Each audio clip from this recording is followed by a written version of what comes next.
హల్లెలూయా. ముఖ్యంగా మీ అందరి మధ్యలో ఇలా నుంచని నేను వాక్యం చెప్పాను రాని కాదు, ఎందుకంటే మీరందరూ నిజం చెప్పాలంటే నా దృష్టిలో మీరే గొప్ప దైవజనులు. ఎందుకంటే ఈ దినాల్లో దైవజనులు ఏకమై ఐక్యత కలిగి ఇలా సువార్త ప్రకటించడం అనేది నాకు చాలా ఆనందంగా ఉంది. నేను మొన్నటి దినాన్ని కూడా గత వారంలో కూడా కొంతమంది దైవజనులు ఇలా వాక్యం చెప్పడానికి వెళ్ళినప్పుడు కొంతమందిని చూసి వారి ప్రవర్తన చూసి బాధపడతా ఉండేదాన్ని. అదేంటి మార్గం చూపించాల్సిన దైవజనులు ఎలా ఉన్నారు ఏంటి అని అనుకుంటా ఉన్నప్పుడు, దేవా ఇంకా ఎక్కడొక చోట నీకు నిజంగా సేవ చేసే వాళ్ళు ఉంటారు కదా, వాళ్ళని నన్ను చూపించాయా అంటే అసలు అనుకోలేదు. నిన్న ఇక్కడికి రావటము మీ అందరిని చూసేప్పుడు నాకు చాలా ఆనందంగా ఉందన్నమాట. ఎందుకంటే మీ టీంని దేవుడు ఖచ్చితంగా ఇంకా దీవించిన దాకా. అయితే నేను నిన్న రాత్రి నాకు తెలిసింది ఈ రోజు ఇక్కడికి వస్తాను. మా తండ్రి గారు చెప్పినప్పుడు ఏం చెప్పమంటావయ్యా, నీ బిడ్డలకి ఏం మాటలు చెప్పమంటావు అని ప్రార్థన చేసినప్పుడు నాకేమీ దేవుడు ప్రేరేపించలేదు. అదేంటి ఇలా ఉందని చెప్పి పొద్దున్న 5:30-6కి లేచి ప్రార్థిస్తా ఉన్నప్పుడు కూడా ప్రేరేపణ వచ్చింది, నడిపింపు వచ్చింది, కానీ ఏం చెప్పాలో దేవుడు మాటలు చెప్పట్లేదు అనమాట. ఏంటి దేవుడు మౌనంగా ఉన్నాడు అని చెప్పి అనుకుంటా ఉన్నాను. ఇక్కడికి వచ్చి కూర్చున్నాను, అలాగే కూర్చున్నాను, కానీ ధైర్యంగా ఉంది, ప్రశాంతంగా ఉంది, కానీ దేవుడు మాటలు ఏం చెప్పాలో చెప్పలేదు. ఏంటయ్యా అనుకుంటుంటే ఇలా ఆరాధన చేసి కళ్ళు మూస్తా ఉన్నాను, దేవుని ఆరాధిస్తా ఉన్నప్పుడు నాకు ఒక మాట దేవుడు బయలుపరిచాడు. ఏంటంటే ఈ కుటుంబానికి కానీ ఈ టీంలో ఉన్న మీ అందరికీ కానీ దేవుడు మరలా రెస్టరేషన్ ఇవ్వబోతున్నాడు. ఏదైతే మీరు కోల్పోయినారో, ఏదైతే ఆరోగ్యమైన, ధనమైన, అవమానమైన, ఏదైనా దేవుని కొరకు మీరు ఏదైతే కోల్పోయినారో, ఎవరైనా అవమాన పడతా ఉన్నారేమో కానీ దేవుడు ఒక్క మాట చెప్పమన్నాడు, రెస్టోర్ చేయబోతా అన్నాడు. ఏదైతే ఆరోగ్యమైన, ధనమైన, ఇంకోటి అని ఏదైనా కూడా దేవుడు రెస్టోర్ చేయబోతా ఉన్నాడు. నేను ఆ మాట విన్నప్పుడు ఇంకొక మాట నాకు చూపించి బైబిల్ నుంచి అన్నప్పుడు ఒక మాట మనం చదువుకుందాం. ఇర్మియా గ్రంథము 30:17 ఇర్మియా గ్రంథము 30:17 ఇర్మియా గ్రంథం 30:17 ఎవరును లక్ష్య పట్టని సియోననియు వెలివేయబడినదనియు నీకు పేరు పెట్టుచున్నాను. అయితే నేను నీకు ఆరోగ్యము కలుగు చేసేదను, నీ గాయములను మాన్పెదను. ఇదే యెహోవా వాక్కు. మీరు కూడా మనం చాలా మంది ఇక్కడ ఏదైనా పరిచయం చేస్తున్నప్పుడు అవమాన పరిచయాలు ఉంటారు, ఇంకా పక్కకి వెళ్ళిపోయి నీ వంగ నువ్వు చేసుకోవచ్చు కానీ వాళ్ళు ఉంటారు. ఈ కుటుంబంలో కూడా ఎవరైనా అవమానం పడ్డారేమో కానీ దేవుడు చెప్తున్నాడు, అవమానపరిచిన నీ పేరు నేనే పెడతాను, వెలివేయబడిన దానం, వెలివేయబడిన వారమే మనం. కానీ దేవుడు చెప్తా ఉన్నాడు, దేవుడు మన తోడున్నాడంట. ఈ ఆరోగ్యం కూడా నేను ఈ మాటను కార్లో వచ్చినప్పుడు దేవుడు నాకు ఈ మాట తెలియజెప్పాడు. ఇది చెప్పు అంటే ఈ మాట చెప్పావు, ఇంకేం చెప్పమంటావు, నువ్వు నాకు చెప్పు అంటున్నప్పుడు దేవుడు ఇప్పుడు చెప్పాడు కదా, రెస్టోర్ చేయబోతా అన్నాడు. నేను ఈ ఆరోగ్యం ఇక్కడేమో ఫాస్టింగ్ ప్రేయర్ అనే నాకు తెలుసండి, ఇదే నాకు తెలియదు. ఆ ఫాస్టింగ్ ప్రేయర్ అని చెప్పావు కదయ్యా, ఈ ఆరోగ్యం గురించి చెప్పమంటావు ఏంటి అని అనుకుంటా ఉన్నాను. ఇక్కడికి వచ్చినప్పుడు దైవజనులు మైక్లో చెప్పినప్పుడు అర్థమైంది, అమ్మగారికి ఇంకా వాళ్ళ బాబుకి ఎవరికి బాగాలేదు కదా అని. దేవుడు చెప్తున్నాడు మనకి ఈ రోజున మీ ఆరోగ్యం కూడా దేవుడు తిరిగి ఇవ్వబోతున్నాడు. అమ్మా దేవుడు ఖచ్చితంగా మనవారికి ఎవరికి బాగాలేదు అన్నారు కదా, ఆరోగ్యం ఇవ్వబోతా అన్నాడు. నాకు ఇక్కడ మనం చూస్తా ఉంటే దేవుడు ఏదైతే కోల్పోయిన ప్రతిదాన్ని రెస్టోర్ చేయగలడు కదా.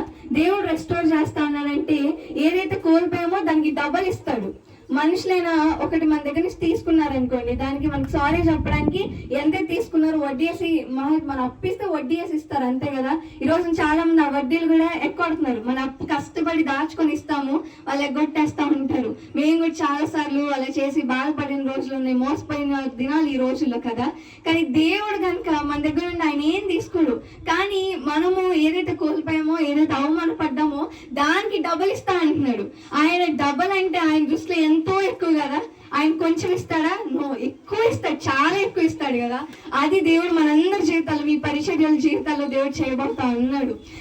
నేను ఆరాధన చేస్తున్నప్పుడు నేను చూసాను దేవుని ఆత్మ, దేవుని ప్రసన్నత ఇక్కడ నేను చూసా. అప్పుడు అనిపించింది మీరు ఎంతగా ప్రార్థన చేసి ఉంటే, ఎంతగా దేవుని సువార్త ప్రకటించాలన్న ఆశ, రోషం మీలో ఉంటే ఇలా ఈ గుడివాడంతా తిరిగి ప్రకటిస్తా ఉన్నారు. అందుకేనేమో మీరు ఎక్కడికి వెళ్ళినా కూడా దేవుడు ఆయన ఆత్మను కుమ్మరించబోతున్నాడు. మీరు ఎక్కడికి వెళ్ళి మీరు సువార్త ప్రకటించిన ఈ కుటుంబంలో కూడా, ఈ ఇంటి చుట్టూ కూడా దేవుని ఆత్మను పెట్టబోతా ఉన్నాడు. దేవుడి ఆత్మ ఉంది, ఇంట్లో ఉంది. మీరు ఎక్కడికి వెళ్ళినా కూడా, మీరు ఏ ఇంటికి వెళ్ళినా, ఎక్కడ సువార్త ప్రకటించినా అక్కడ ఆయన ఆత్మ ఉండబోతా ఉంది. ఇంకొక మాట చదివి ముగిస్తాను.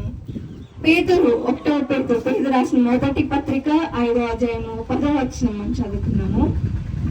తన నిత్య మహిమకు క్రీస్తునందు మిమ్మల్ని పిలిచిన సర్వకృపానిధి యొక్క దేవుడు కొంచెము కాలము మీరు శ్రమపడిన పిమ్మట తానే మిమ్మను పూర్ణులుగా చేసి స్థిరపరిచి బలపరచును. మనము కొంచెం కాలము కాకపోతే ఏంటి, మనం ఏం చేయాలి? శ్రమలు వచ్చినప్పుడు దేవుడు నాకు ఉన్నాడా, తోడుగున్నాడా అని అనుకోకుండా, అనారోగ్యం వచ్చినప్పుడు, ఆర్థికంగా ఇబ్బంది వచ్చినప్పుడు దేవుడు నాకు తోడున్నాడా అని చెప్పి సందేహపడుకున్న దేవుడు చెప్తున్నాడు, మనము దేవుడు మన తోడు. దేవుడు దోణిలో ఉన్నాడు, కానీ ఆ దోణి మునిగిపోవడానికి అలలో వచ్చి కొట్టివేయబడలేదా? తుఫాన్ వచ్చింది కదా, అప్పుడు అందరూ భయపడ్డారు. కానీ ఏంటి, దేవుడు మన తోడున్నంత మాత్రం మనకి శ్రమలు రాకుండా ఉంటాయా? వస్తాయి. కానీ దేవుడు చెప్తున్నాడు, నేను నీ తోడున్నాను. దేవుడు మనకి తోడుగా ఉండబోతున్నాడు. దేవుడు మనకి తోడుగా ఉన్నాడు, ఉండబోతున్నాడు కాదు. దేవుని ప్రసన్నత ఉంది, ఉండబోతా ఉంది కాదు. ఆల్రెడీ మీరు ఎక్కడికి వెళ్ళినా దేవుని ప్రసన్నత ఉంది. ఇంట్లో కూడా దేవుని ప్రసన్నత ఉంది. ఇంకొక మాట ఇక్కడ, కాకపోతే మనం ఒక్కటి చేయాలి. దేవుడు చెప్తున్నాడు ఒకటి, ఏ వాగ్దానము కూడా ఆయన హెచ్చరింపు లేకుండా ఉండదు కదా. ప్రతి ఒక్క దానికి ఆయన ఒక హెచ్చరిక ఇస్తాడు. ఇక్కడ మనం చూస్తే 8వ వచనంలో ఆయన ఒక మాట ఇచ్చాడు, గనుక మీ చింత యావత్తు ఆయన మీద వేయడు. ఇది మనం చూడడానికి చాలా ఈజీగా ఉంటుంది. అదేంటి, చింత యావత్తు ఆయన మీద వేయడం చాలా సులువుగా అనిపిస్తుంది మాట చూస్తే, కానీ నిజంగా అది ప్రాక్టికల్ గా చూస్తే కష్టం కదా. ఈ చింత యావత్తు మనకి కష్టం వచ్చినప్పుడు ఎవరు గుర్తొస్తారు? నాకు ఏ పాస్టర్ గారు హెల్ప్ చేస్తారో, ఏ మనిషి వచ్చి హెల్ప్ చేస్తారో అని చెప్పేగా మనం వెతుకుతాం. అనారోగ్యం వచ్చినప్పుడు వెంటనే ఎవరు గుర్తొస్తారు? ఏ డాక్టర్ కాల్ చేద్దామని గుర్తొచ్చింది.